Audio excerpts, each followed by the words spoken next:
সাপ নিয়ে সাধারণ মানুষের মধ্যে বিরাজ করছে উদ্বেগ ও উৎকণ্ঠা। সামাজিক যোগাযোগ মাধ্যমে ছড়িয়ে পড়ছে বিভিন্ন ধরনের গুজব। আর এই গুজবকে কেন্দ্র করেই রাসেল ভাইপার মনে করে অন্য প্রজাতির সাপও হত্যা করছে উৎসুক জনতা।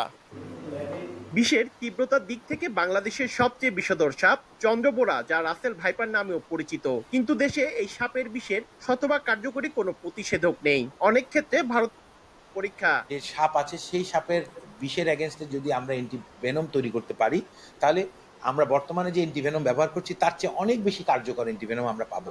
বাংলাদেশের সাপের বিষ থেকে উৎপন্ন অ্যান্টিভেনম দিয়ে এদের ট্রিটমেন্ট করতে পারবো, তখন এর এফিকেসি লেভেলটা অনেক বেশি হবে। গবেষকরা জানান, রাসেল ভাইপার অনেকটা নিরীহ ও অলস প্রকৃতির সাপ। নিজে তেড়ে এসে কামড় দেওয়ার প্রবণতা কম। সামাজিক যোগাযোগ মাধ্যমে গুজবের কারণে রাসেল ভাইপারের আতঙ্ক বেড়েছে বলে মনে করেন তারা। রাসেল ভাইপার হচ্ছে একদম নিরীহ এবং সবচেয়ে আমাদের সাপগুলোর মধ্যে লেজি একটা সাপ বলা যায় আর কি। সে যে জায়গাটার মধ্যে থাকে ওই জায়গাতেই চুপচাপ থাকে।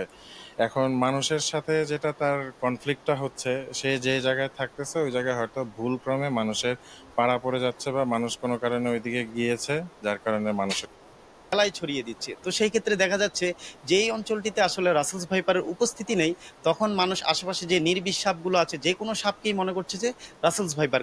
বাংলাদেশের 64টি জেলার মধ্যে 27টিতে চন্দ্রবোরা সাপের উপস্থিতি পাওয়া গেছে। ভেনম রিসার্চ সেন্টারে গবেষণার জন্য 50টি রাসেল ভাইপার সাপ রয়েছে।